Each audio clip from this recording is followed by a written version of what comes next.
Here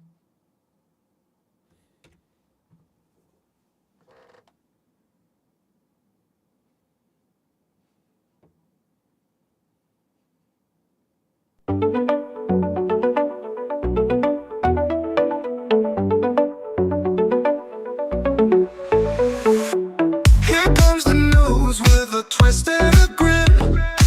Stephen Allen diving in again. Almost daily, but always sharp. He'll hit your brain like a lightning spark. Stephen Allen, almost daily. Laughs and facts, served out plainly. Your dose of wit, it's never shady. Stephen Allen, almost daily. Hello, and welcome to a podcast. Let me start off by explaining what you just heard. I thought, seeing as like previously on this podcast stream thing, we've done getting AI to come up with logos that included two non-identical twins who were kind of identical. I thought let's have a laugh. Let's get AI to make a theme tune, and then we'll mock how stupid it is. It's not. I mean, it's not the best piece of music in the world. We're not going to chart with it, but it's not worthy of mockery. Oh no, AI. So if you do write theme tunes for a living, sorry, you're on the scrap heap of society. Welcome along to today's podcast then.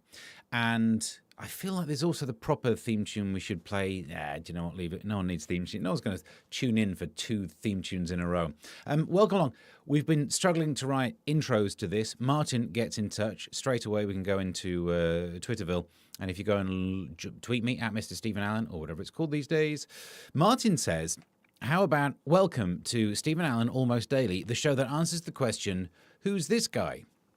I suppose you're right. In many ways, it answers more than that. It answers who's this guy and how frequently does he do a podcast? So already we've got quite a lot of info coming in your general direction.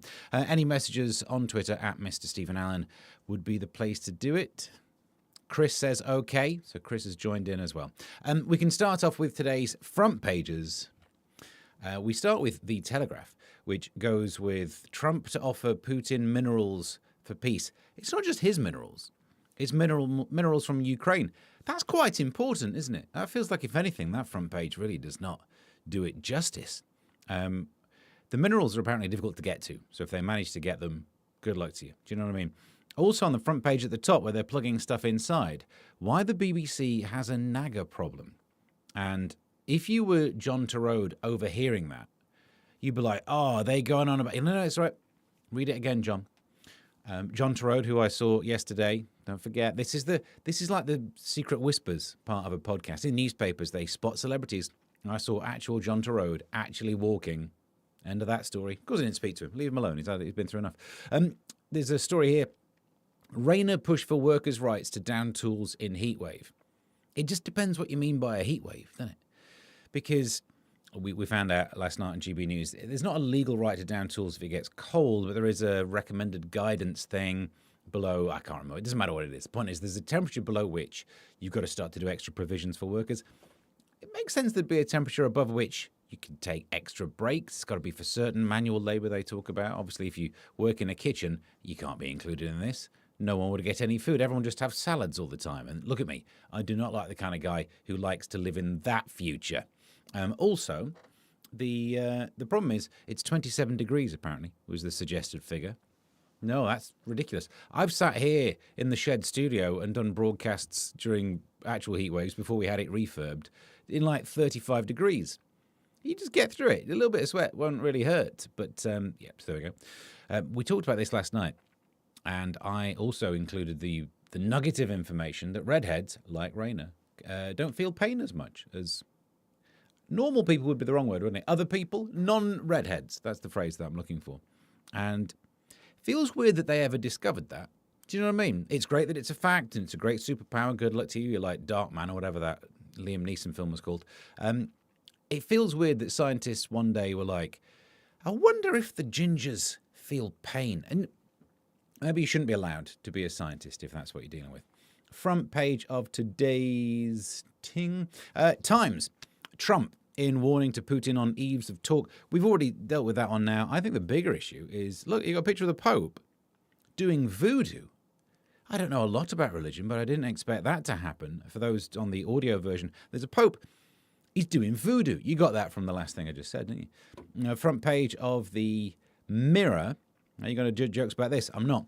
Prison assault fallout, arena bomber's brother on 3 murder bid charges. The reason I mention that in what's meant to be a light-hearted, funny podcast is that if you go to my Substack, you can read some details about the prison privileges that he's had granted back to him. Okay. Front page of the Daily Mail. How numerology transformed my unhappy life. Okay. I don't want to burst anyone's placebo balloon. But no, it didn't. BBC climbs down over xenophobe slur on top Tory Robert Jenrick, who's trying to be the Dark Knight Rises, isn't he? He's out there fighting crime. I'm Batman. He's fighting crime. He's trying to stop people dodging through the barriers at Stratford Tube Station. That wouldn't make it to an edit of a Batman film. But there we go. Also, we should mention this one. Women's rights champion Sharon set for peerage. Sharon Davis. If ever there's a story that should have the headline, "There's nothing like a dame," it's that one, isn't it? But they didn't go with that. Don't know why. Feels like a waste. The Express don't put high-value goods at front of stores. And this is the one that's been winding me up. I probably will Substack more about this. Part of the blame, if you look at who's being blamed for shoplifting, number one, shops for putting valuable goods near a door, as if the thing that's really going to slow down those criminals is having to walk a bit. Quite often they run out. It's not like they take long to cover those kind of distances. And I get annoyed when I go in my local Tesco and so much stuff is behind those security things. And I understand that you need to stop people pilfering, but I can't work the damn thing. I'm a paying customer, and I can't get the plastic to slide. It's like doing some sort of puzzle piece. I'm like on the flipping Krypton Factor. I just want jam. And I was trying to buy jam the other day, sliding the stuff along, trying to get it in the right place. I got no jam. I gave up. And the fact that when I buy cheese, it's got a security tag on it. I don't know. It feels like we're living in Escape from LA. And, other people being blamed. Or there was a story yesterday about we should step in to stop shoplifters. Well, maybe we would if we owned the flipping shop. And maybe the police would do it. We would if we were the police. So it does feel that now society is saying who's to blame for shoplifting. Number one, shops. Number two, customers for not stopping the shoplifters. Number three, shop owners who called shoplifters scumbag. That was a story you can see on my Substack as well. A guy was in Wrexham, put up a sign. He had to lock his stuff away, like my Tesco does with their jam. But he put up a sign saying, due to scumbag thieves, we've had to lock it away. And the police turned up, not to say sorry about not catching all these ne'er-do-wells. They turned up to say, you can't call them scumbags. It might trigger them. And what, they might go elsewhere? I don't see the downside. But anyway, that's the story. Also to blame for theft, probably lack of youth centres. About 30 down on that list will be the shoplifters, I imagine. And then I think we go back to the start there. So that's all of the front pages done. Time to, and there's no song to blend these two together. So into the next section where we get into the newspapers. I'm sure AI will come up with a good song at some stage. We can go through some of the trash from the tabloids. I feel like before we do that, we should just double check in the chat, in case anyone's in the chat. No one's in the chat. So if you want to get in touch, you can message. I should check Twitter as well. At Mr. Stephen Allen would be a very good way of doing it. This story is the bloke. Now I'm on YouTube with a stream. I'm not sure what words I can say. I don't want to say anything that's too fruity. I don't want to get myself banned. I'm not worried about being demonetized. They ain't monetizing this. But the bloke with the world's largest slipped and broke his arm in the shower after he's got in the way. All right, let's read on. You got me interested. Matt Barr, 41 inches, slipped on his shower gel obscured by his 14.5-inch. A lot of whistling going on today's show, aren't they? The AI specialist. Yeah, but that's how you made all the pictures, mate. Look, don't get me wrong, that's a big number, but it very much feels like it's got nothing to do with that part of his body. You slipped in the shower and you've made it a story about you. I get the feeling all of his stories somehow go back to it. He said, in fact, if you look down at the bottom of the story, he said it was very embarrassing. Well, then don't tell the national newspapers. If I slip in the shower, no one needs to know. No one needs to get an inchage. And also, look, 14 point whatever might be big, but I'm not necessarily packing above average or whatever, but it's big enough to obscure a bit of shower gel. That's not that impressive, is it? Little dribble of shower gel down there. You didn't see it for your business end. From what's in the one of the newspapers, clueless teens are being taught how to make phone calls. Why? Because if you don't do that, you won't get phone calls from teens. I don't see a downside. Schools are teaching pupils how to speak to professionals such as university admission chiefs. Why? Elsewhere in the newspapers, universities are going bust. They don't have enough money. So they don't waste the money on the phone call. Joodles just sends a message saying inchage. Yeah, inchage. It's like footage, but for those of us who are a bit more, don't aim too high in life, inchage. Anyway, back on this story. So apparently the Gen Zs, and I don't want to say too much about Gen Z. Obviously, my biggest media appearance recently was being on Last Week Tonight and John Oliver, where there was a clip of people on GB News losing their minds about Gen Zs. I'm not losing my mind. The newspapers are telling me these people, they can't even make a phone call. And the joke that they trimmed out of there is the fact that everything I learn about Gen Z's failings, I relate to. They don't like a 9-to-5 work structure. I barely have any work. They don't drink. I don't drink. They don't have sex. Mind your own business. And now apparently they don't like phone calls. Well, I don't like phone calls. So I am basically Gen Z if it weren't for the obvious age thing. Nothing hurts quite so much as when you're in Tesco, obviously not buying jam. You buy something that needs age verification. This happened the other day, and the guy comes up and I went, "Oh, just let me check." I don't even pretend. I'd love it if you would pretend a bit. Do you know what I mean? Go, "Oh, have you got any ID?" Ask me for ID just once, just so it's not so obvious. A scumbag chatbot, so this is clearly the Daily Star, put a man in hospital after its advice on salt alternatives caused him to suffer a psychotic episode. I didn't realise there were salts out there that could do this. Medics have warned people not to use ChatGPT for medical stuff. Duh. I also think maybe we could stop doing that warning. If you're the kind of person who thinks, I will do whatever an AI tells me to do, you're the first one's going to be taken out when the war comes, so that'll be fine. But down the bottom, old Chemical Steve gets on this one. He wanted to swap out sodium chloride, and he was suggesting bromide. I think you're right. If you're the kind of person who will listen to chatbots, feel free to bromine yourself up. Only because it's famously you wouldn't be too interested in breeding, put it that way. One third of blokes would rather have a glass of rosé than a pint of beer. And this is not like yesterday's show where we were talking about drinking a pint of wine. This is just a normal rosé. They'd rather have, and why not? Quite often it's just the stigma of laddish drinks. This is why, and I keep bringing this up as an idea, and no one's wanted to partner with me because I don't have the money, resources, skills, or knowledge to do this, but I do have the pun. We need to invent brosé wine. The rosé wine for lads. If you don't fancy a starchy beer, have yourself a nice, sweet, crisp brosé. Honestly, if anyone would like to partner with me, it would be a flipping miracle. Midlife men rediscover themselves. According to a new piece of research, the midlife crisis is dead. It's over. Forget about it. Men over 50, it's not a midlife crisis if you're over 50, unless you're going to live to 110. In their 50s, men are finding a new lease of life and a love for quirky hobbies. Do you mean just blokes have hobbies? Is this not always been the case? Older men and model trains. It's not like that's just happened. Rod Stewart, for crying out loud. This is the thing that depresses me. Rod Stewart has a massive collection of like model train things. Although I suppose for the rest of us, you live a boring, miserable life. Midlife comes along. The sense of your own mortality kicks in and you think, hey, you know what? I might as well enjoy myself. Maybe I should buy that motorbike. I suppose he's lived a midlife crisis.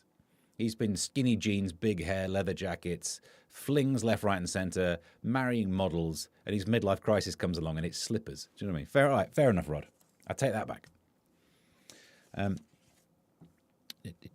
We mentioned this story yesterday, but I think it's worth bringing in some greater detail on it.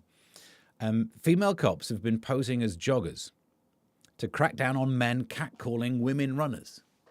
And we'd said yesterday, look, I don't think it's good to shout at women in that way. I'd love you to stop. Society needs to have that conversation and say, come on, don't shout it just because a woman's running by. What are you doing?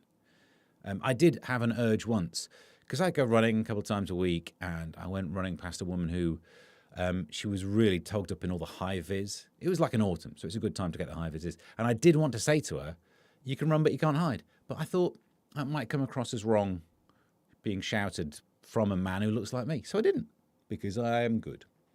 But Surrey Police have launched this campaign to tackle sexual harassment and catch perpetrators.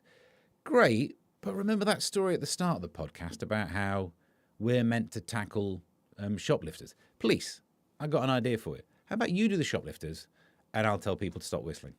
It feels like that's the fair way round, because while I'm tackling someone to the floor and then getting prosecuted for it, you're just telling people to, come on, stop whistling. Maybe leave that to one side as well. What's this one? This is the grossest story, and I've found many a gross story in my time. But this is fairly flipping gross.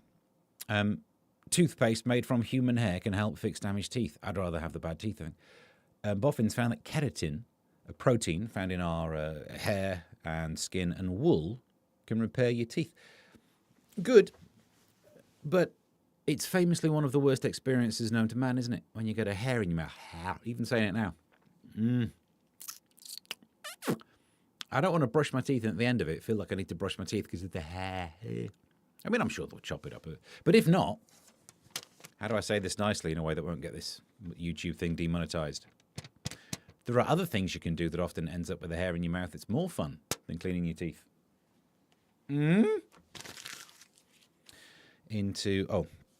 That one we've done about the bomber. Go to my Substack, read all the details on the less funny stories.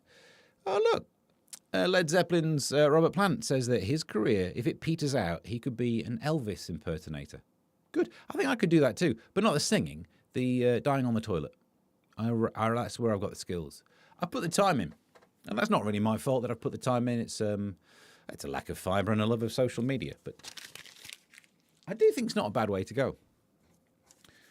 This story, I can't do much on this because the whole point is I saw this yesterday. Claire's is closing down, and it took me a while to realise that's not Gales.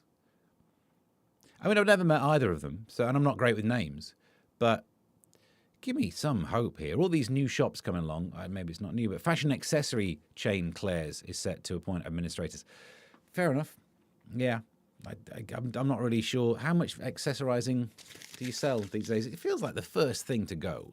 When push comes to shove, when there's any sort of austerity crackdown, when you've got to tighten your belt, well, that's a bad example. I was going to say the first thing that goes when you don't have money is accessories. The first thing that goes when you tighten your belt, you do need a belt. Hang in there, Claire. I've got faith for you. Here's a wrinkled up one because I tried to edit today's newspaper whilst sat outside of my garden and the wind blew it all over the place. But actress Zoe Kravitz has revealed she destroyed Taylor Swift's bathroom, and I'd already started chopping out this news story. And then it goes downhill while retrieving a mum snake from a hole that it slithered into. I mean, it would have been funnier if it was just like, I absolutely destroyed that woman's bathroom. Especially when the look on her face looks like she's halfway through it right now, doesn't it? But no, she lost a snake down there. None of this is euphemisms. This is all what you get up to. Did I ever tell you when we were doing the radio show and the podcast version? This used to be on FM, you know. I know it's shocking. I once I was in Boston, in Lincolnshire, and I went to a department store with a slightly upset stomach because I knew they'd have a bathroom, a toilet, if you will. And I used their toilet. And on the way out of that shop, I bought a shirt because I felt so guilty. I thought there's no way I could do what I've just done and not be a customer. It was a nice shirt, as it turned out. So, you know, it's one of those stories where there was no downside. There was no victim. Brits are going to comical lengths to maximise their holiday wardrobe, including donning multiple layers of clothing, doing a Joey from Friends. Because that's such an obvious image for this. I'm surprised they didn't have a picture, but then you realise that was like 25 years ago that sitcom was a thing. A study reveals that 72% of people have turned up to check-in with overweight items or oversized items, and so many are resorting to creative ways. Yeah, because you got two options, haven't you? Wear it, You might as well. You get extra clothing if you get fully dressed on a thing. Or Nature's Pocket. And it's just not wise, is it, to do that in an airport? Because it might just be that that's where you're putting your talc. But imagine the faff you're going to have to go through. And then we can end on this story. Not loads of news that we went through today, but David Lammy. There you go, there you go. This is the story of J.D. Vance and David Lammy. They met up at Chevening and apparently did not have the appropriate license to go fishing. So what you're seeing there is a picture of a criminal act. A politician caught in a criminal act. I'm sure this will be the end of his... No, apparently absolutely getting away with it. But, I mean, it's barely a crime, isn't it? It's not really that bad. Other politicians have done worse, but it is kind of funny. As I said last night on the TV, David Lammy being done for a fishing rod license transgression is like getting Al Capone on tax.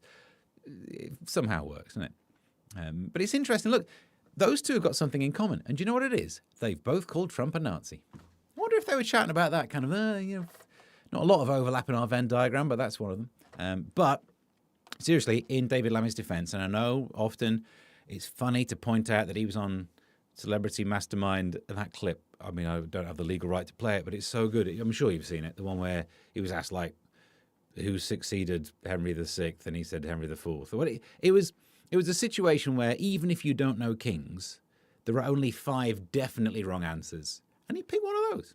And now he's in charge of stuff. And there's that lovely clip where some things happened and he stood there to the camera saying, I've been here all day and I've not seen a police officer. And there's literally just one down the street, but he's not bothered to turn his head. So normally I would mock David Lammy, but today I'm here to defend him. He didn't catch any fish. Apparently J.D. Vance and his family all caught fish and David Lammy did not. I don't know if he deliberately took a dive on this one, but he could put forward the argument that he didn't need a fishing license because he wasn't fishing. If he didn't catch fish, he was stood there just holding his rod. So I think we're up to date with all of these. Let's have a look. Thank you for any messages. Keep them coming through. The podcast is available on YouTube now. We're experimenting with this. Also, Spotify, Apple things, all the online Apple things, not all Apples, but that'd be great. Imagine if this would stream through an Apple. I could get it done. No, wait a minute. There's a pun coming. Shh, no, don't put me off. Having this audio should be available through Apple's because it's not fair that the BBC gets to have their pips. That's something about the pips up to the news. Come on, it's been a long day. Last night's GB News newspaper review is still available online. There'll be more stuff on social media. Track me down at Mr. Stephen Allen. And until next time, let's play that theme tune again.